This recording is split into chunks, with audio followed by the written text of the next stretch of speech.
Here. Herb here. Kim. Here. Hillary. Here. Carly. Here. Jan. Here. All right, let's stand for the Pledge of Allegiance. I pledge allegiance to the flag of the United States of America and to the republic for which it stands, one nation, under God, indivisible, with liberty and justice for all.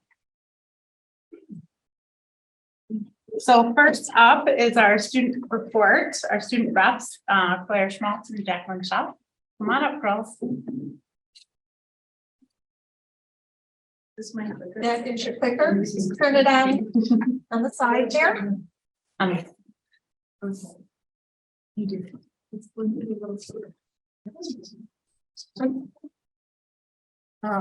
So we're going to be talking about what's going on in Brandon High School at the moment. Yes. But first, we're going to introduce ourselves and everything, so we're new to the school. Am I doing it? Is it turned on the side? Yeah. Are you pressing the arrows? Yes. Maybe it was on already. Maybe It's flat. Maybe. Let's see. It's just. I don't know here. Oh, well, I tell you what, just tell me when you're ready and I'll. All right.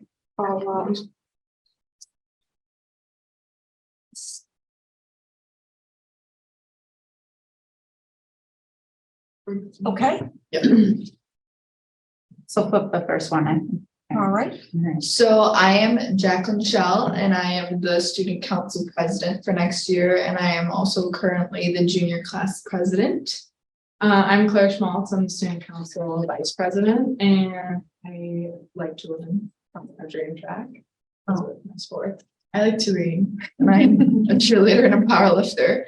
And then we have two other officers that could not make it today. We have Ben Meisner. He's our student council treasurer this upcoming year.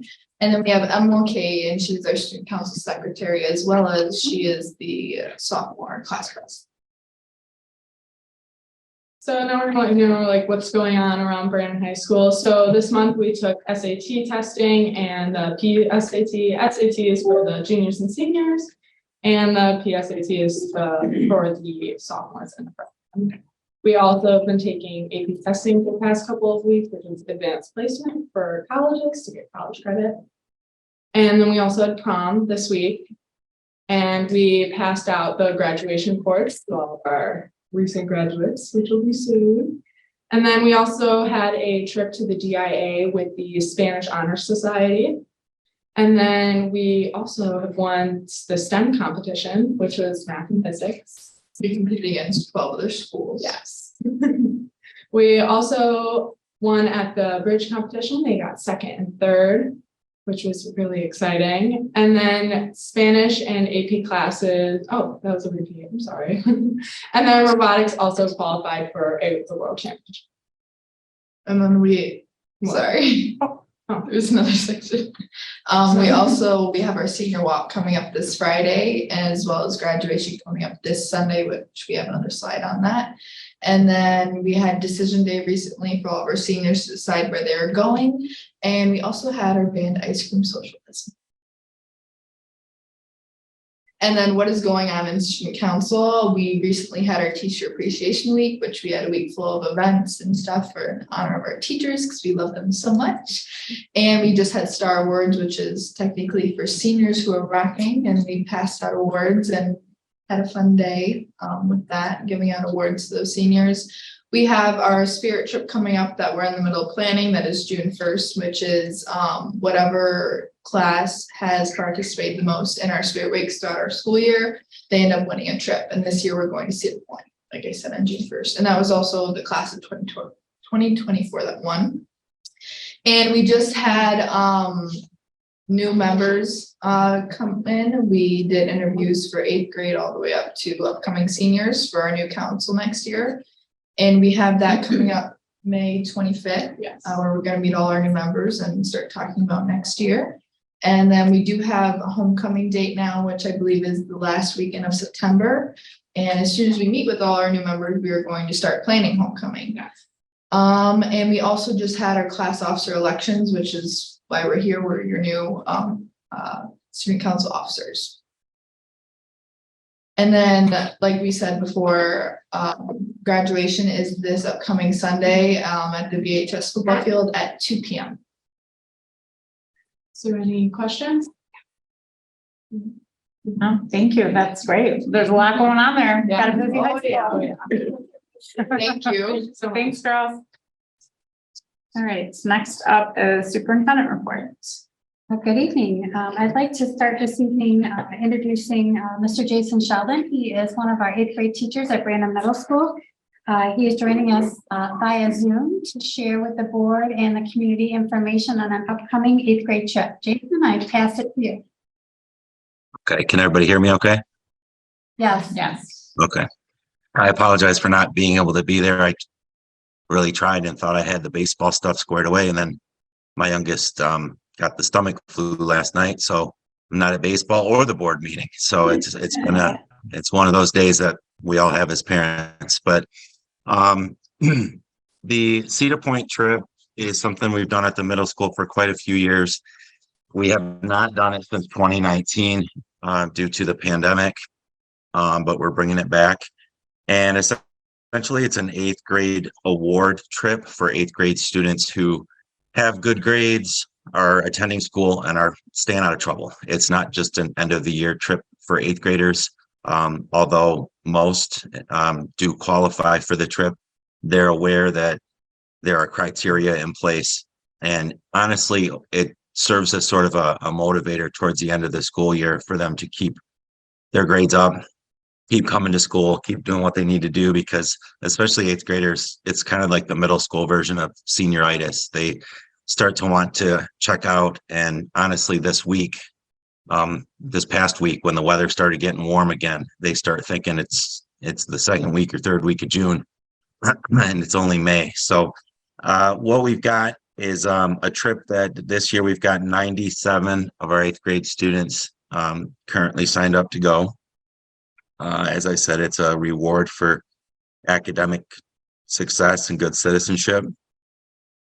We take the kids down on Friday, June 9th of this year. We usually do it towards the end of the school year each year. We've done it on Mondays some years, Fridays some years. It just kind of depends on graduation. I thought I heard something, sorry. Let's see here. Mr. Laux and I at the middle school have run it. I don't even know how many years now, 6 or 7. It was kind of handed off to us. It was in existence before I got to the middle school 16 years ago. So it's been a trip for quite some time. We take parent chaperones, 1 for about every 10 students. And then we're taking 4 staff members right now, and we may bump that up depending on what things look like at the middle school. On that day, the 8th graders who don't attend the trip, we have a day for them. It's not a punishment day. Before I ran the trip in the past, I've sort of run the things back at school, and we'd have PE outside and play kickball. We'd get them popsicles. We'd watch Apollo 13 for science that day. So we're not trying to punish kids who don't like roller coasters and whose parents won't let them stay home. But the vast majority of the kids do sign up to go. The way it works is the chaperones meet us at the middle school on Friday morning. We get them in their chaperone groups, and we have chaperone groups assigned to the 2 buses. When those chaperones enter the park, they have an assigned location in the park for their group for check-ins during the day. And so during the day, while in the park, the kids have some freedom to move around. We emphasize with them that they have to be with at least 1 person from Brandon Middle School at all times.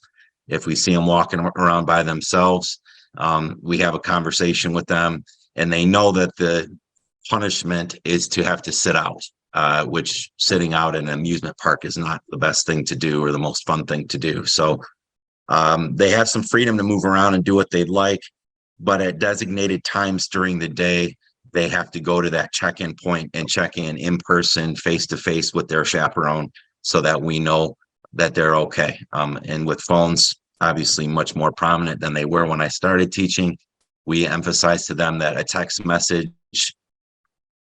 a phone call isn't enough. We want to see you face to face. That's just kind of how we do it with, we're letting you have some freedom. We need this from you.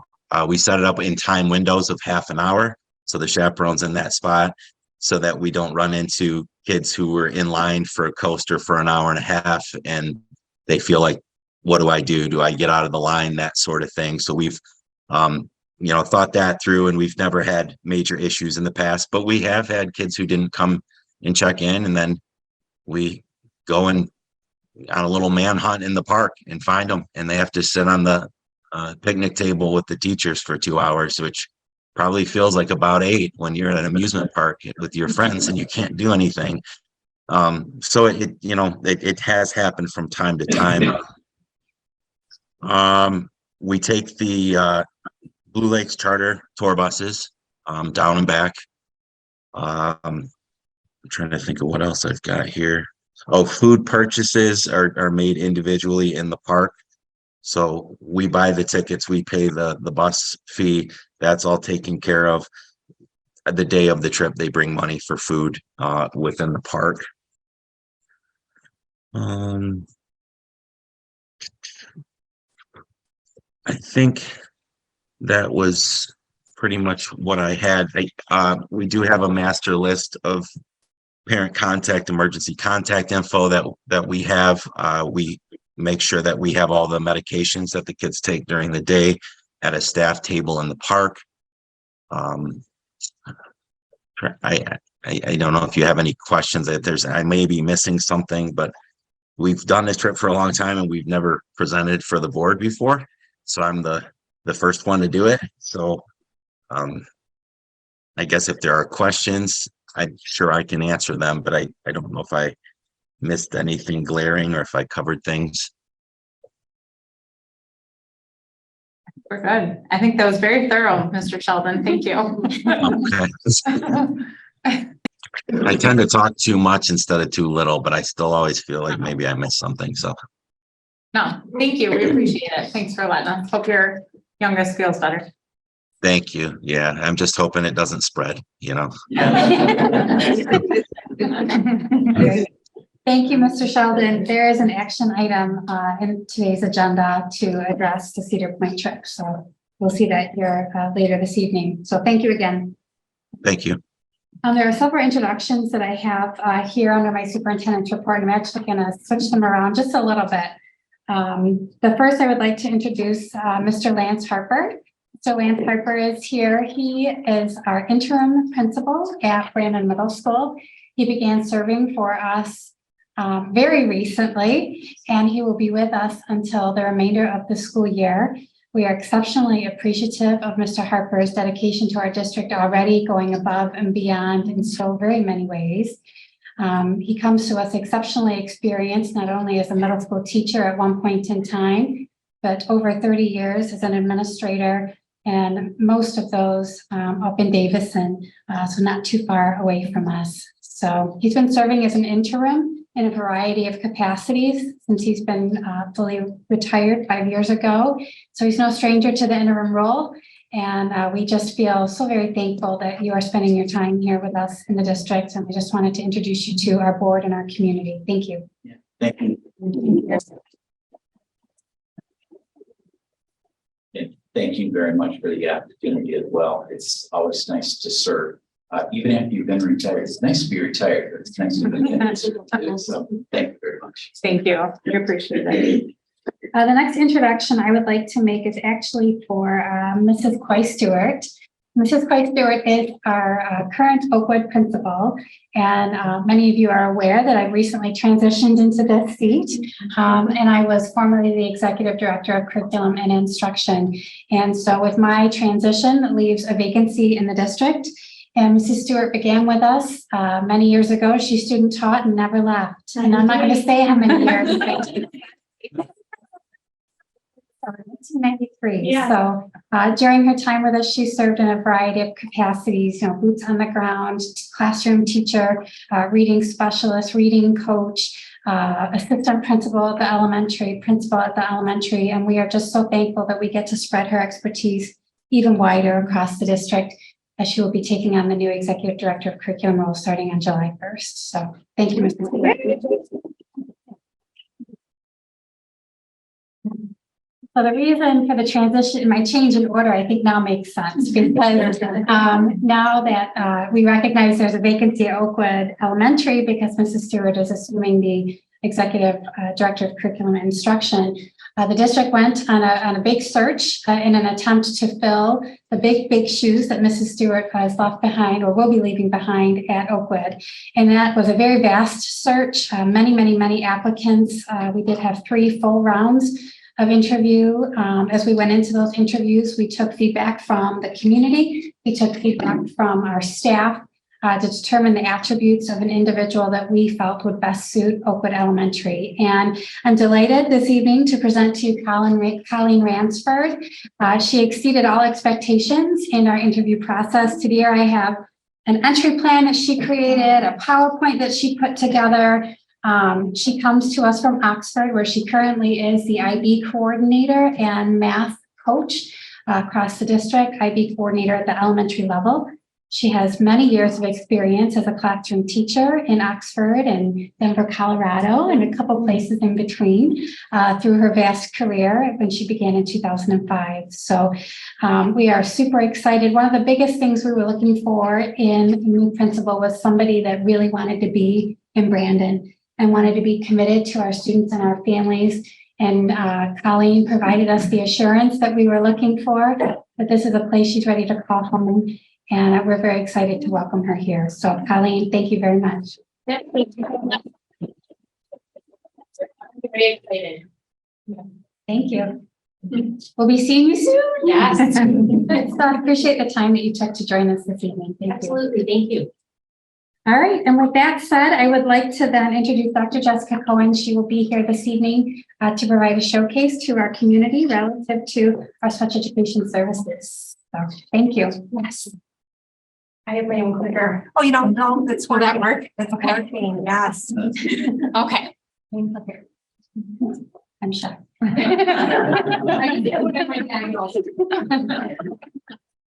All right, thank you for having me today. I'm Jessica Cohen, Special Ed Director. As you know, I started in August. It feels like I've already been here forever.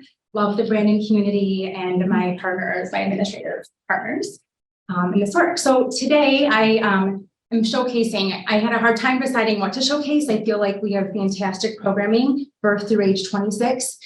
But really, I think my biggest undertaking this year has been the work at the middle school and making some changes there. So we're going to go through and learn about it.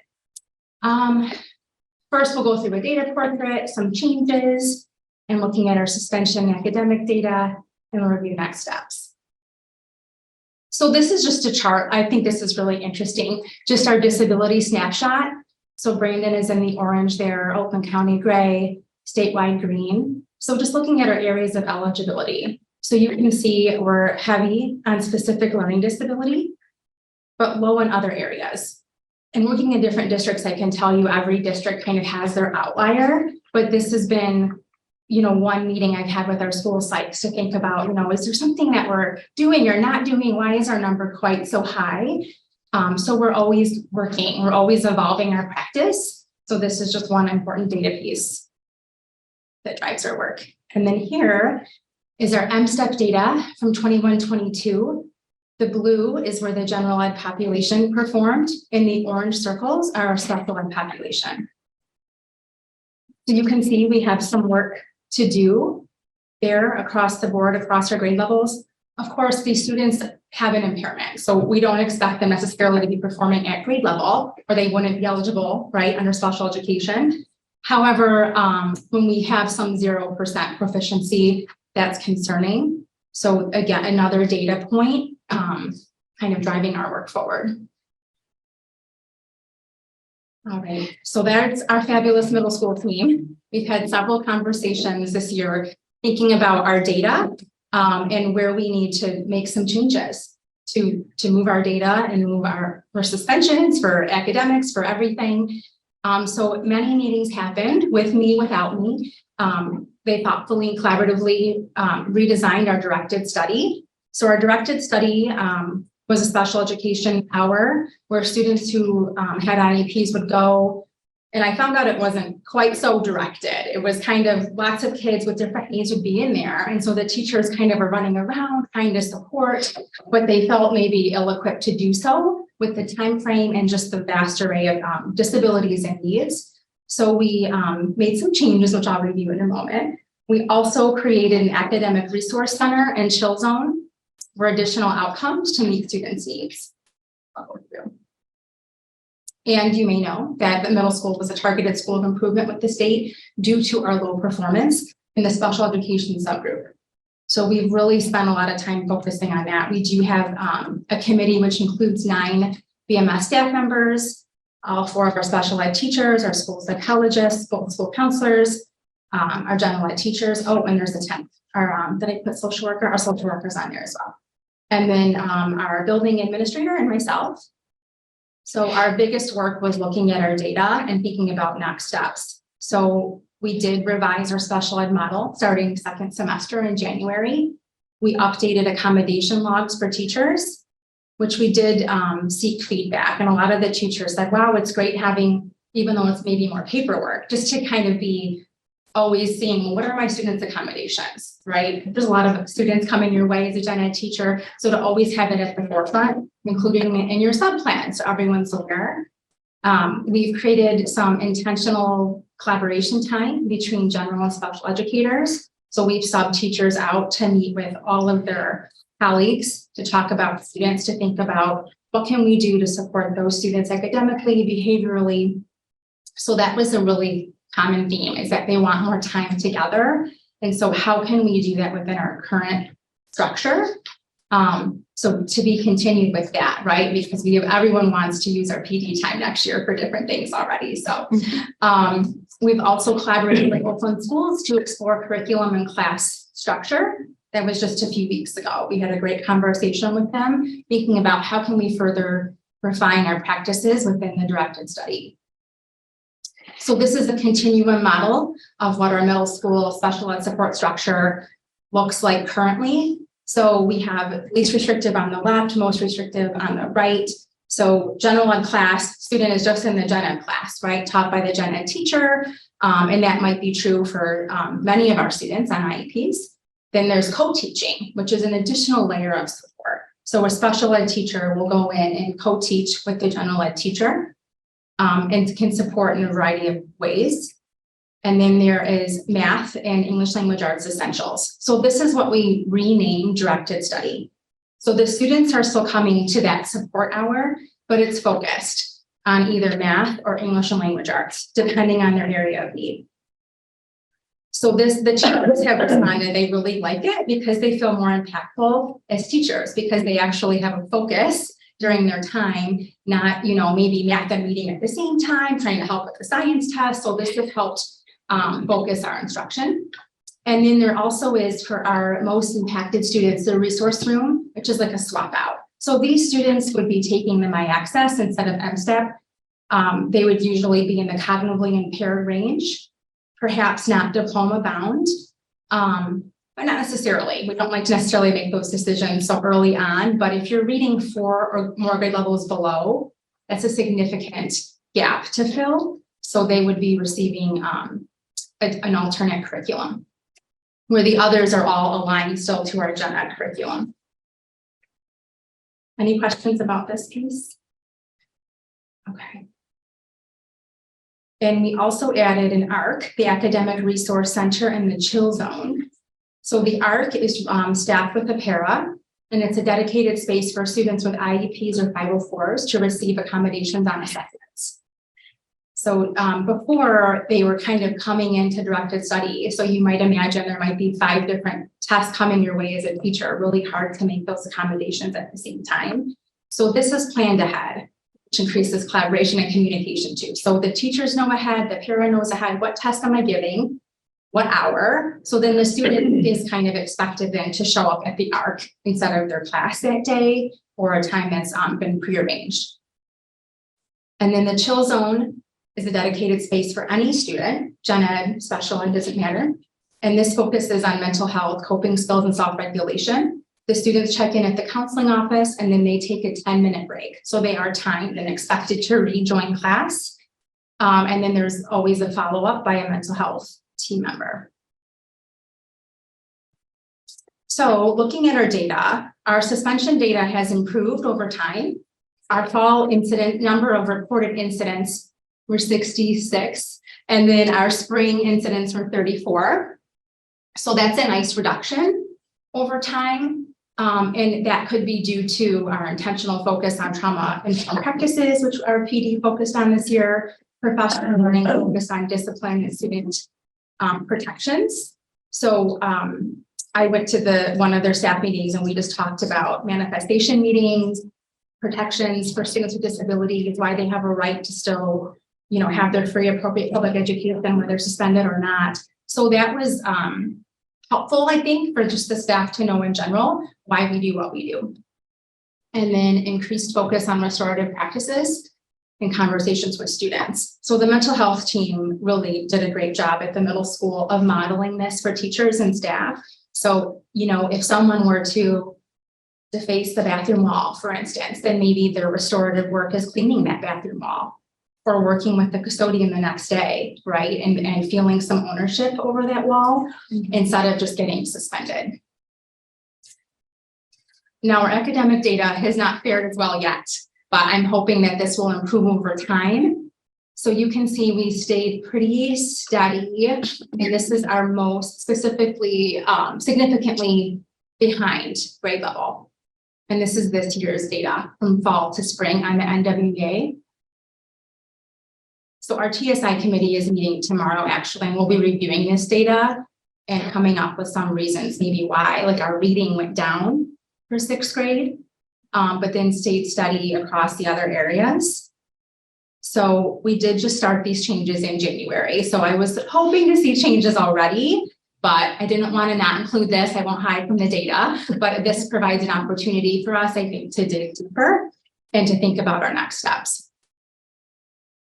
We are training all special ed teachers and academic interventionists in the Orton-Gillingham model. So as you may have heard, it's a lot of specialized instruction on this specific model of teaching reading. So there's varied levels. So some of our teachers are in round 2 of training already. There's like a phonics level and then a morphology level to work with older readers. And then in collaboration with Oakland schools, we're going to be choosing a curriculum for our math essentials. So although they're closing the gaps between the gen ed standards and what the students need, some of them are saying they need more of like a sequential curriculum to follow, which makes sense. So we've been exploring options with them. Curriculum mapping to choose power standards. This was another good takeaway from our Oakland schools collaboration. There's so many math standards in a unit. So looking at those power standards, what does the student really need to know to master this content to move on to the next subject or next standard? So this would be important work to do in collaboration with the gen ed teachers. We will be pursuing professional learning on universal design for learning. So our general ed teachers are so skilled and do a fantastic job. They're masters of their content. And so the special ed teachers are masters really at accommodating that work and providing different access points. So different ways of demonstrating knowing, like, do we all need to write a 5-page paper on a subject? Maybe someone else is doing a PowerPoint or a brochure. So that's what universal design for learning means. It's learning that can really accommodate everybody. Continued learning on trauma-informed and restorative practices will be a next step.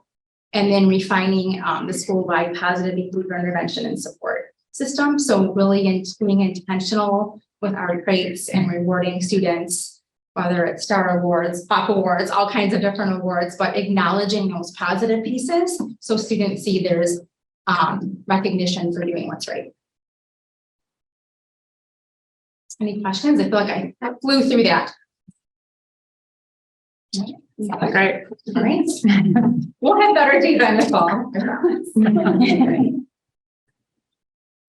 I Good job. Thank you.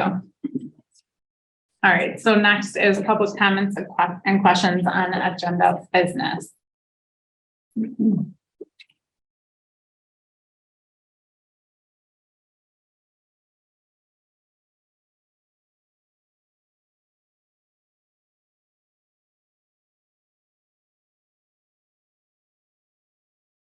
have someone to be family, but it's not on the agenda business. So we want to wait until the end of this. Okay. All right, so we'll have public comments on non-agenda business at the end. And we don't have any online, right? Are we doing? I'll look online. Okay. Let me hand it to you. At the conclusion of the meeting. We have two portions for public comments. The first portion is for public comments and questions on anything on our agenda. And then the second at the end is for any comments that you have. So yours is not on non-agenda, so it'll be at the end. We do not have any. Okay. All righty. So next up is approval of consent agenda. Can I get a motion? Move the Brandon Board of Education approve the consent agenda as presented. Support. Okay, any discussion? Can I get a roll call vote? Jane, Yes. Herb, Yes. Kim, Yes. Hillary, Yes. Jeff, yes. Rebecca, Yes. Is that it? Okay, sorry. All right, next up is board report. Well, I'm going to talk about the Oakland County budget. I'm going to do a brief summary of the summary because it was like 30 some pages long. So we're going to vote on supporting the budget for Oakland schools. Some of the things that they are including in their budget for this year, adding is social, emotional well-being and mental health support. They're adding 2 mental health consultants, and they, among many other things, they have a mental health team that is responsible for the oversight and provision of intense mental health and complex behavior support, school-wide, school safety and crisis preparedness, response initiative, and so on. School safety is another item. It's going to have funding for resource officers to be provided by the Oakland School Sheriff's Department. They have focus on cybersecurity. Obviously, this is a big need now. It include, but are not limited to, increasing the use of multi-factor authentication, implementing an endpoint detection and response platform for local districts. Shared services. Oakland Schools has many services that they share with their technological campuses and their districts. These services include technology, business office, instruction, and truancy services provided on a cost recovery basis. They have literacy essentials, the literacy essentials Oakland LEO. Its research-based literacy initiative is tailored to meet the needs of local districts, builds capacity, and it's focused on job embedded professional learning. Subsidies, Oakland Schools provides over 1.3 million in subsidies for software and other instructional tools in the area of career and technical education and curriculum and assessment. Countywide communication. They have general education fund budget includes costs for a countywide communication channel intended to connect constituent districts to first responders via an emergency channel. And then, of course, they have personal costs where they do step increases, increase for non-union and union staff, and so on. And they also have state mandated retirement and whatnot. There's PA 18 special education funding, the LEA distributions for group home expenditures, reimbursements to districts for educating incarcerated youth, special education program startup, extraordinary expenditures, and capital. So there's a lot that they're covering in this budget, and I had recommended that we approve this budget. It's in support of Oakland County. Their board is the one that actually votes on it and approves the budget, but I'm bringing it to us to show our support for them and all the things that they try to accomplish at Oakland schools. So on that note, that's gonna come later, the vote on it. So next up is Jan with the finance report. Hello. Let's bring out the hard copy of our budget assumptions. All right, starting to this, I did give everyone a copy of our summer 2023 camps. I do this typically in May. And so the board has an idea of what we will be offering.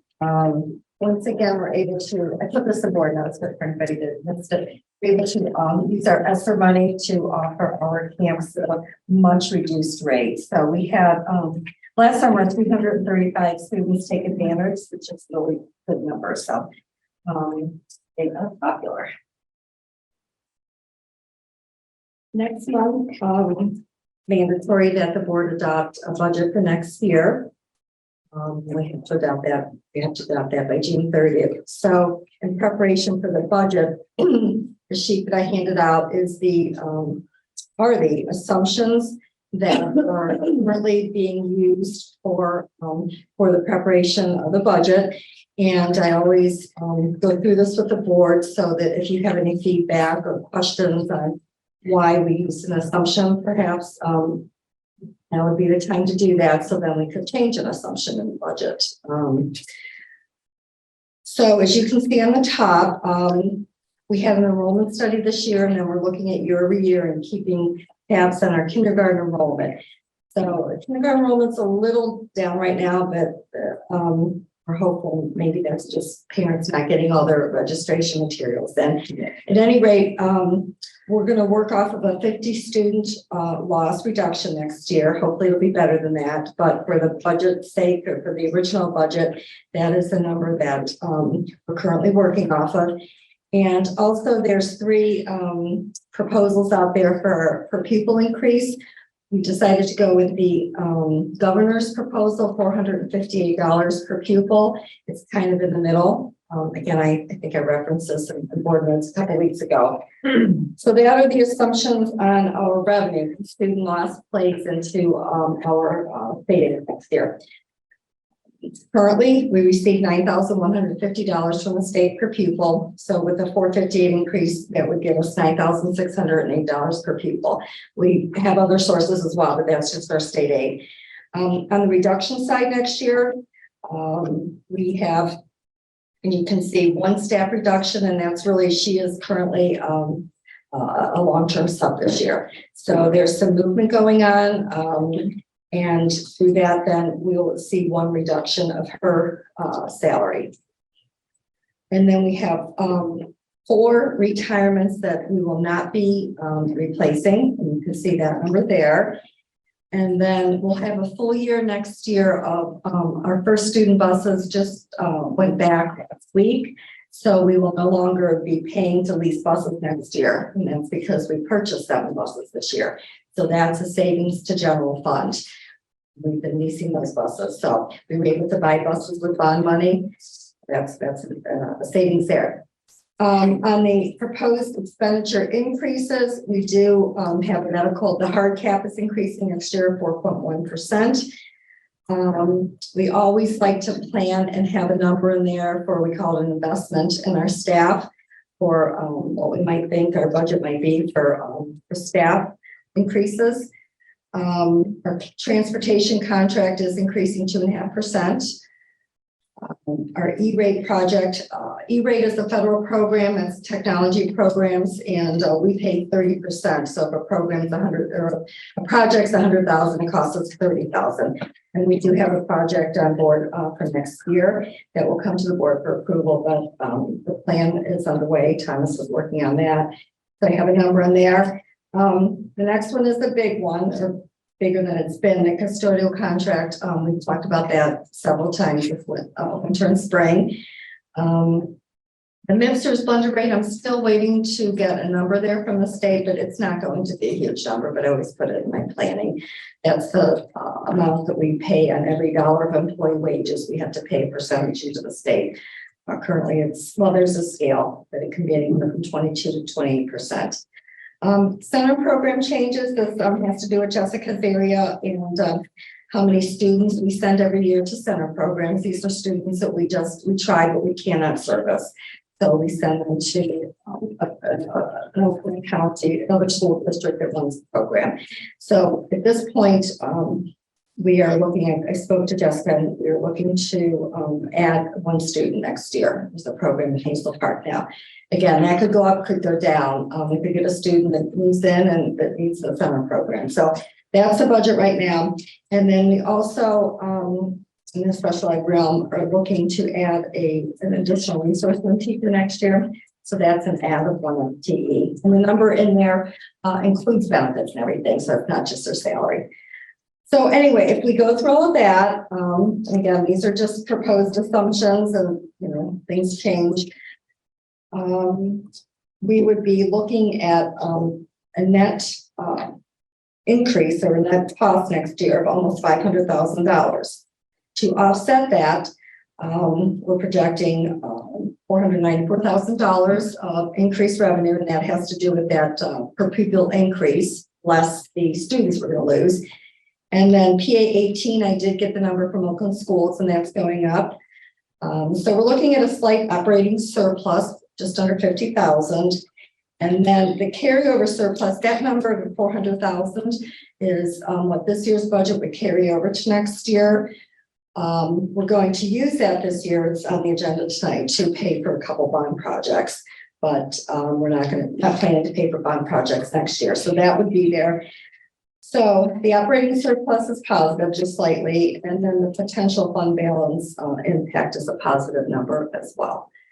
So that's where we stand. I reviewed all of this, so we're on the same page with this. But again, there's certainly time to change an assumption if you have any feedback on that. Questions? I just have one quick question about the retirements and the non-replaced. So I do see the movement from different buildings, but so there's 4 teachers retiring. So are the class sizes just going to be smaller in those grade levels? Or larger for those? Oh, no, they're not going to be larger at all. And I'll let Curly speak to that. She did the staffing on that. Okay. And that's just each building at the high school, we're going to have less kids. So that reflects, you see those high school teachers in there. We are going to have less kids at the high school next year. Okay. At the elementary, we've got one at Harvey. Yeah, I can speak to that. So this year, because depending on the grade level, so like a 2nd grade typically has a lower class size than maybe like a 3rd or a 4th grade class. I know this year in particular, we were feeling the numbers were pretty high. 3rd grade without that 4th section at Oakland Elementary, so we chose to put that in to help with class sizes, and then we were actually looking to reduce that section away, restore back to 3 sections. Oakwood historically has 3 sections per grade level. Right now, this year, it has had 4 sections at 3rd grade, so we're looking to restore that. And then at the elementary, at Harvey, it's a similar situation in 2nd to 3rd. So we're looking at that. We monitor the numbers, of course. We use our roll-up numbers to drive these decisions. And we look at the distribution across the number of sections that would be available. And so at this time, based on the information that we have, we feel that's the most appropriate way to budget. Thank you. And the staffing is all summer long. We're keeping an eye on, especially kindergarten. Again, our registration number is very low right now. If we took the number of registrations for kindergarten right now, we probably would have reduced 1 FTE at each elementary building. We chose to keep the FTE in there, expecting to get those kindergarten students. But on the flip side, if we had less students, then the student loss would be more than 50. So it should balance out budget-wise. But we do keep an eye on where numbers are, and we will lose teachers over the summer. We always do. So things can shift. Just a question. Yeah. What is our total enrollment at right now? I can't remember. We're right around 2,200. Yeah. And so we, again, we had an enrollment study done, and I think that something drastic would have to happen. I think that's actually a conservative number. We like to go conservative. rather than the projections. Okay, well, I'll be back next month with the budget stuff. Thank Thank you. you. You always do such a great job. Thank you. I appreciate it. Maria, before we go to action items, I just have one quick question. On the agenda, it says May 16th is the 8th grade Cedar Point trip, but it's actually June 9th. It is June 9th. Okay. So we can just say that, even though it's written differently. Is it reflected on your copy as, Doesn't, yeah, we'll just read the June 9th. okay, date. okay. Just, Oh, You see what I'm saying? no, there's. just for the motion. Okay. Motion, Oh, that okay. you change the date. Yeah. Yes. The motion, Okay, that's not okay, the action items here, it's because of the motion. okay, Date of June. okay, okay. All right, thanks, Maria. All right, so for the action items, approval of 8th grade trip to Cedar Point. Can I get a motion? Move the Brandon Board of Education approve the 8th grade out-of-state trip to Cedar Point and Sandusky, Ohio, June 9th, 2023, as presented. Support. Any discussion? Can I get a roll call vote? Jane, Yeah. Herb, yes. Kim, Yes. Hillary, Yes. yes, Rebecca, Yes. Approval of human resource report. Move the Brandon Board of Education approve the human resource report as presented. Support. Any discussion? Can I get a roll call vote? Jane, Yes. Herb, yes. Kim, Yes. Hillary, Yes. Rebecca, Yes. Approval of maintenance contract wage opener. Move the Brandon Board of Education approve the maintenance contract 2022-23 wage opener as presented. support. Any discussion? Can I get a roll call vote? Jane. Yes. Herb, yes. Kim, Yes. Hillary, Yes. Rebecca, Yes. Resolution for Oakland ISD budget. Move the Brandon Board of Education approve the Oakland ISD budget resolution in support of the general fund budget as presented. Support. Any discussion? Can I get a roll call vote? Jane, Yes. Herb, yes. Kim, Yes. Hillary, Yes. Rebecca, Yes. Approval of Appendix C of the Brandon Education Association contract. Move the Brandon Board of Education approve Appendix C of the Brandon Education Association contract as presented. Support. Any discussion? Can I get a roll call vote? Jane, Yes. Herb, yes. Kim, Yes. Hillary, Yes. Rebecca, Yes. Approval of Harvey Swanson Elementary parking lot improvements. Move the Brandon Board of Education approve the Harvey Swanson Elementary parking lot improvements, traffic flow concept C4 as presented. Any support? Any discussion? I got a question. Not a bad thing, but when we bid this out, can we segregate the bus loop? That's what An alternate from the whole thing? C4 is not that drawing, no. The C4, that drawing is the bus loop is off. Off. So the bus loop is separate. So it's on No, I get it, but Okay. it's part of the whole package, right? Right, Can we do that as an alternate bid, separate from the whole thing? that's not what that one is. You mean as an alternate? As part of the whole thing, Right. but as, just so we know what that dollar amount is for the bus loop itself, Why would we do that? because I guess I'd like to know what the dollar amount is. Just my opinion, you asked for discussion. I'm sure. Yeah, I don't, that's something that I don't, I think we've done that for several of our bid packs, right? We've itemized out, we've put the pieces together. that's a question for Brian, yeah, if we could do it that way for that one. I mean, he seemed to have no problem. We can ask him, I mean, we can ask It'd be Brian. nice to kind of know where that money goes. Yeah, I see what you're How saying. big picture should we- Then are you still voting on C4? Especially What is given, that? I mean, I can support C4 just to break up, just to know where the numbers are at. But know where- C4, the way it's written is that is one, it's all one. it's all one. So, I mean, we can have a discussion with Brian later and ask him to pull that out, but, you know, But if he says no, it's no. right.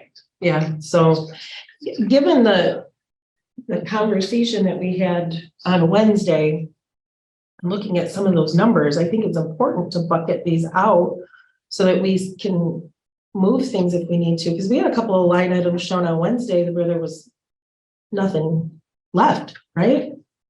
So, So I think it's a responsible thing to do. Not that I don't want to do this. Yeah, I Sure. definitely see the need. so we would have to decide where we're gonna move forward with this, and then we can ask Brian, but if it's no, it's no. So if you're not comfortable with that, then you can choose to not approve it. It's up to you. But this is the agenda item we're voting on, and we can discuss with Brian later. Okay.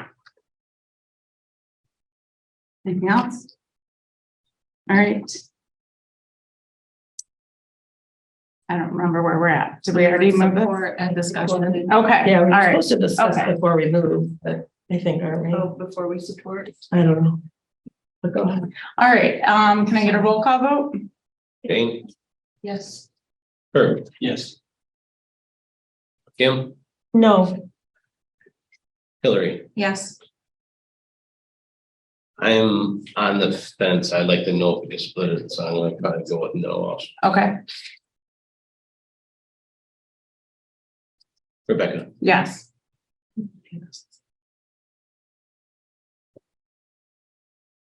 All right, approval of Goodman Drive improvements.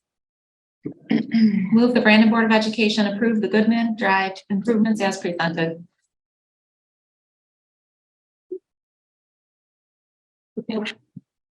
Any discussion? Can I get a roll call vote?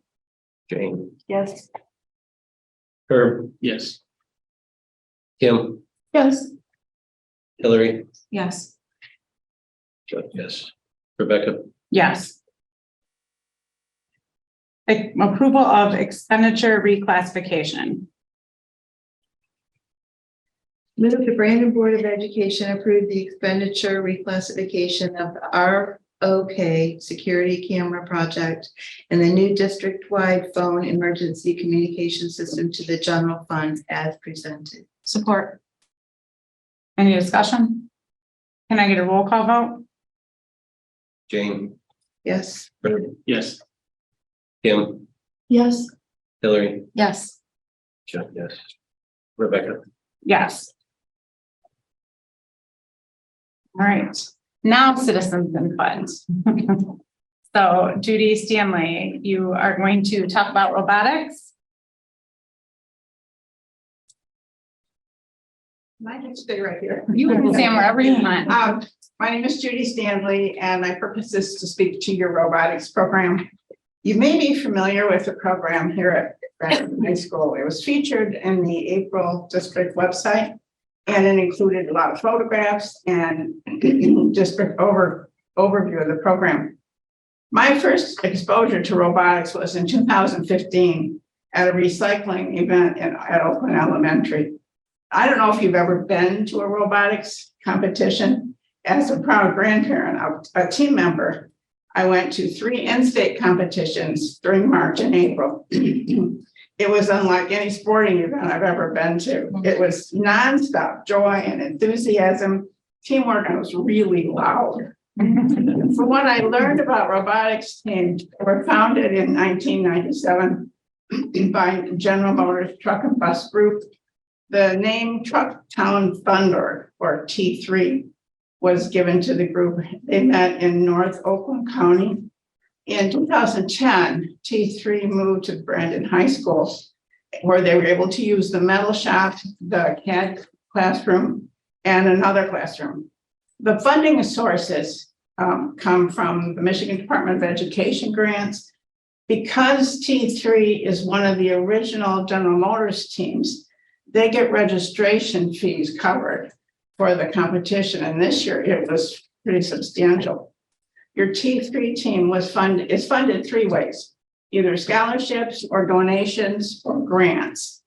And at some of the competitions I attended, I realized that some districts are able to provide support. In preparing for the competition, the men and women, the boys and girls, men and women, robotics team began to meet in early January. They only have 5 weeks to fundraise, to team build, to build and program this robot, and to practice prior to competition. This year, your team successfully competed in 2 district competitions in Flint and Troy. That earned them the right to go to the state competition at Saginaw Valley State University. And then that, as a culmination, qualified them to compete at the world competition in Houston, which was kind of a big deal. I watched it from my desktop, all while maintaining academic eligibility like any sport. In conclusion, I learned that the robotics program is based on the principle of gracious professionalism. As I understand this, it's a way to treat each other with respect and promote cooperation while learning, which actually ties really closely into your district mission statement to, quote, produce successful, productive citizens, unquote. The skills learned in this program clearly contribute to that goal during and after their time here at the high school. My career was spent in education, so I understand budgets, especially now. What I'm saying is that this is an outstanding program, and I would like to ask that you consider trying to find some way to incorporate some support for this program in your budget for the upcoming school year. And I thank you for your time. Thank you. That was very nice. Thank you. Well, Thank you. All right, next is closed session. Non-public here. What? We did not have any online either. Oh, I'm sorry. Yes, I'm sorry. Okay, next is closed session. I get a motion for that. Move the Brandon Board of Education approve to enter a closed session to discuss contract negotiations as presented. Any discussion? May I get a roll call vote? James. Yes. Or, yeah. Kim. Yeah. Hillary. Yes. Yes. Rebecca. Yes. All right.